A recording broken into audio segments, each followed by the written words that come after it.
Subject 1934 is within the holding cell awaiting psychiatric evaluation. Patient has a long-term recorded history of violence to himself and others. This evaluation will determine whether or not said patient is clinically insane before transfer to Arkham Asylum. Good evening, Harvey. Do you know why I'm here? Due to severity of my crimes, you're here to give me a mental evaluation. You're here to tell me whether or not I'd go to prison or a mental institution. That's right, Harvey. You have a long history. But I need you to tell it to me from the top. I need you to tell me how you went from Harvey Dent to the criminal known as Two-Face. You truly want to know all that? Will I have time to kill? I see, Harvey. Being born into a poor family, I never had it easy. My father was an abusive alcoholic, and my mother, she was a beaten down shell of a woman. Even though everyone knew my father abused us, the police couldn't gather enough evidence to build a case against him. That's why I became a lawyer. So what happened to us wouldn't happen to anyone else. I worked 3 jobs and paid my own way through law school, and I still graduated with honors. You soon became district attorney for Gotham City. You were a hero lawyer, taking down murderers, rapists, hitmen. I remember those days of seeing your name on the front page of the paper. That's right. It's hard to believe that was so long ago. Things were good then. I even met the love of my life. Gilda and I were happy and in love. We wanted to do everything that was expected. We got married, we're planning to have a family, but decided to hold off because of the dangers of my job. Sometimes doing the right thing angers the wrong people. You're referring to the accident. Is that what they like to call it? It was the biggest case of my career. Sal the Boss Maroni was the head of the mafia in Gotham.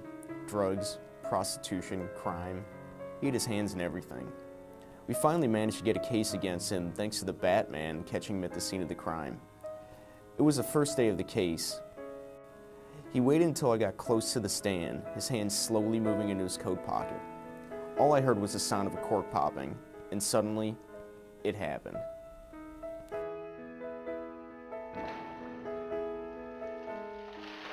A face full of sulfuric acid. I was too slow. The pain was searing, like a fire erupting to every synapse of your brain.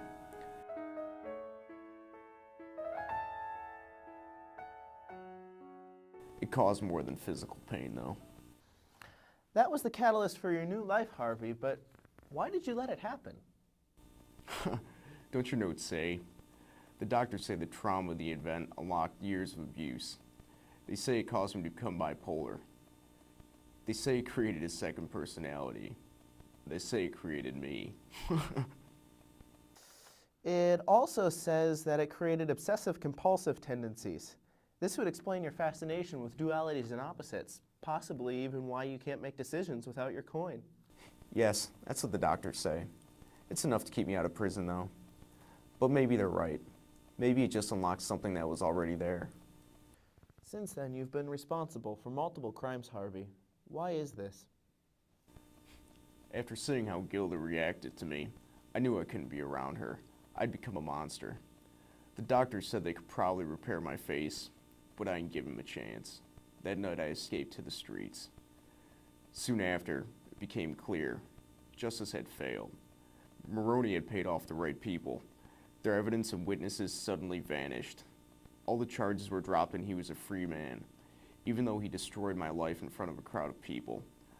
I knew then I had to make them pay for their crimes. I started out small, taking out lackeys and small players. But if I just killed them, I would be just like them.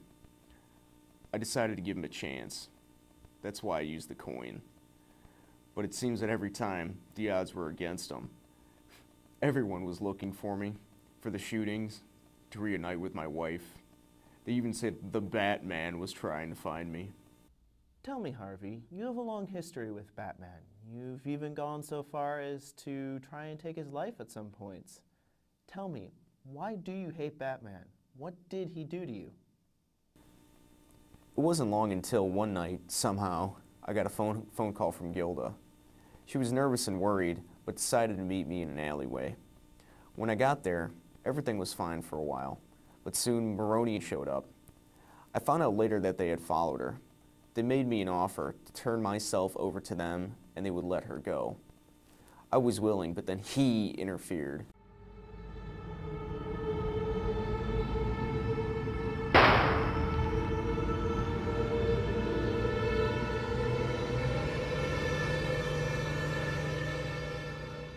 It was his fault she died.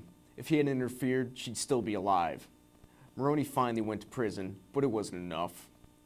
The Batman still has to pay. If he hadn't gotten in the way, she would still be alive. It's his fault she's dead. I see, Harvey. Well, hopefully in our upcoming sessions we can touch upon this a bit more.